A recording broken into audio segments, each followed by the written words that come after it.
de apresentar o seu pensamento, o próprio Eric já falou, né? O Espiritismo deixa muito claro o que ele pensa sobre todos os pontos e o que ele não pensa. O que ele pensa de Deus, o que ele pensa sobre a mediunidade, o que ele pensa sobre a caridade, o que ele pensa sobre a vida após a morte. Ele deixa muito claro. O exemplo do Eric eu acho que é perfeito. O que é a obra O Céu e o Inferno? É Kardec justamente combatendo a ideia tanto do paganismo quanto das igrejas cristãs sobre como eles viam o céu e o inferno. Então, a gente pega, por exemplo, a Revista Espírita. Kardec o tempo inteiro tá criticando textos, obras, autores, discordando. Então, não se trata de... O campo do verdadeiro e do falso, o campo do verdadeiro e do falso não é o mesmo campo da ética. Né? São pontos diferentes da ação humana, né? Então, quando eu estou discutindo a verdade ou a falsidade de algum princípio, quando eu estou no campo da razão, da lógica, isso não é o campo da ética que trata como eu devo agir com as pessoas, o respeito, são coisas diferentes. Então, eu tenho que respeitar, por exemplo, a pessoa que acredita em céu e inferno, a pessoa que acredita no nosso lar, eu tenho que respeitar. Agora, eu tenho o direito de discordar dessas crenças. Então, é assim que o Espiritismo funciona. Ele apresenta a sua doutrina para aqueles que querem aprender a sua doutrina. Mas se a pessoa diz, não, eu acredito no céu e no inferno, ou eu acredito em nosso lar, o Espiritismo não vai importunar ela, tentar convencer ela. É que a gente usa uma lógica para analisar a teoria espírita que não é a lógica da obra kardeciana. A gente usa uma lógica que é a lógica do Espiritismo segundo o movimento espírita. Como o movimento espírita colocou o Espiritismo como mais uma religião tradicional, como as outras, eu entro num campo de competição, então é mais uma competindo, e a maneira como o Espiritismo convence os seus adeptos, faz adeptos, né, o chamado proselitismo do Espiritismo, ele não é como as religiões. O Espiritismo ele apresenta a sua teoria. Aliás, há vários textos, agora, pena eu não lembrar de cabeça, tem vários textos que Kardec trata disso. Kardec dizia: eu não procuro ninguém. Eu publico as minhas obras, aqueles que aceitam elas são os que gostaram desses princípios, entenderam como a melhor ideia, e ele diz assim, o sucesso das minhas obras é porque elas agradam mais, era o que ele dizia. Então, por exemplo, a gente criou, vou dar um exemplo aqui prático, a gente criou aqui um grupo onde a gente defende aquilo que a gente entende das obras de Kardec. Há muitas pessoas que discordam da gente, mas muitas mesmo, principalmente entre os espíritas. Então, como é que funciona? Essas pessoas que não pensam como a gente pensa, não vêm aqui e a gente não vai lá. Mas em nenhum momento a gente vai desejar mal ou fazer o mal para essas pessoas que discordam da gente. Então, esse é o sentido da caridade, do respeito. E agora, por exemplo, quando o Kardec vai tratar sobre o paradoxo chamado paradoxo da tolerância, lá no Evangelho segundo o Espiritismo, né? Quando que eu devo interferir na ação alheia, né? Aí os espíritos vão dizer, olha, você deve interferir quando aquela ação envolver um terceiro. Se aquilo que a pessoa está falando, fazendo, acreditando, só diz respeito a ela mesma, a gente tem que respeitar, é a escolha dela.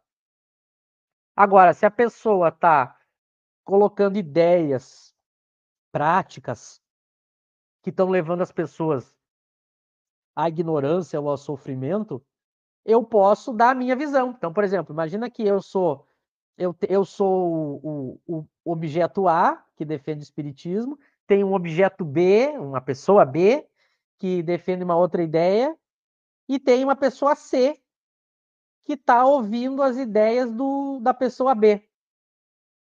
Eu posso procurar essa pessoa C para dizer, olha, a pessoa B está lhe mentindo. Então, nesse caso, eu posso interferir, porque está envolvendo uma terceira pessoa. Agora, se essa terceira pessoa, a pessoa C, também não quiser me ouvir, eu também tenho que respeitar ela. Então, funciona assim. O espiritismo ele é aceito por quem quer, quem não quer, a gente não insiste, a gente não bate na porta, a gente não diz que a pessoa está perdida, porque a gente não conhece as ações íntimas dela para saber se ela não vai estar no mundo espiritual melhor que nós. A mesma coisa, por exemplo, as questões. Ah, mas a pessoa está ensinando ideias falsas. Bom, mas as ideias falsas, como eu falei, o máximo que eu posso fazer é isso. Eu posso criar o meu espaço para combater essas ideias. E aquelas pessoas que querem ouvir vão ouvir, as que não quiserem vão ficar caindo nas ideias dos outros. Esse é o limite do espiritismo. E por que Kardec salienta a questão da caridade? Porque muitas ideias errôneas que as pessoas têm, o espiritismo vai mostrar que todo mundo vai morrer. Todo mundo vai morrer. Por exemplo, a gente está aqui discutindo. Imagina se a gente criasse uma guerra contra um materialista, um ateu. Daqui a pouquinho, daqui a uns anos, a gente vai descobrir a verdade, quem é que estava com a razão. Todo mundo vai morrer. Então, por isso que o espiritismo nunca vai colocar acima desse limite do respeito. Eu não posso, por exemplo, para combater o mal, praticar outro mal. Agora, por que faz sentido nas religiões tradicionais eu, muitas vezes, praticar um mal para chamar a pessoa para minha crença? Porque elas partem de outro ponto de partida que o espiritismo não parte. As religiões tradicionais, elas partem da ideia de que há um local ou há uma data final onde todos vão ser julgados por Deus. Então, como há um local onde eu vou ser mandado definitivamente, ou uma data final em que todos vão ser julgados, é coerente, partindo dessas premissas, que, por exemplo, eu tenho uma pessoa que eu amo, e eu tô vendo que ela vai ir para o inferno porque ela não acredita no que eu acredito. Eu penso assim, bom, não tem nenhum problema eu violentar essa pessoa durante uns 5 anos, porque eu estou fazendo algo ainda assim melhor do que ela vai sofrer se ela não vier para minha religião.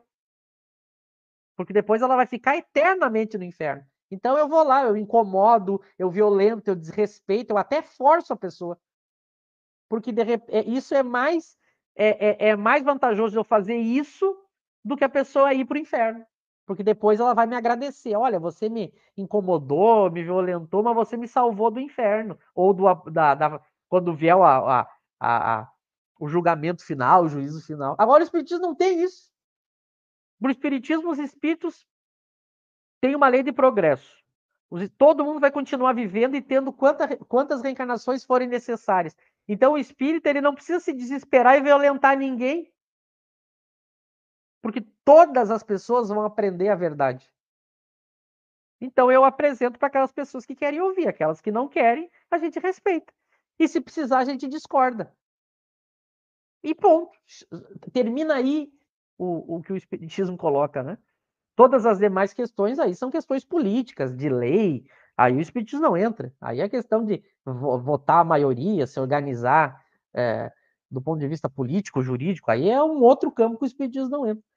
Então por isso que às vezes a gente tem que ver que da onde que parte a crença espírita, que é diferente das religiões. Por exemplo, alguém colocou ali que as religiões não aceitam, né, o espiritismo. Veja, a gente tem que ter cuidado com as frases, porque como a gente está fazendo um estudo técnico, não é que as religiões combatem, as religiões geralmente não aceitam o espiritismo ali. Não é que as religiões não aceitam o espiritismo. A gente tem pessoas que se dizem representantes de grupos religiosos que pode ser que não aceitem. Então, não, eu não diria nem que é a religião em si, porque as principais religiões vieram antes do Espiritismo. Mas o que acontece é o seguinte: também é uma maneira de não entender o Espiritismo, as pessoas que colocam isso. Ah, eu não aceito o Espiritismo. Veja, a ciência não é uma teoria que eu aceito ou não. Não, não essa frase ela não se coloca na ciência. Porque não é uma questão de crença. Eu não posso dizer para uma teoria científica, eu não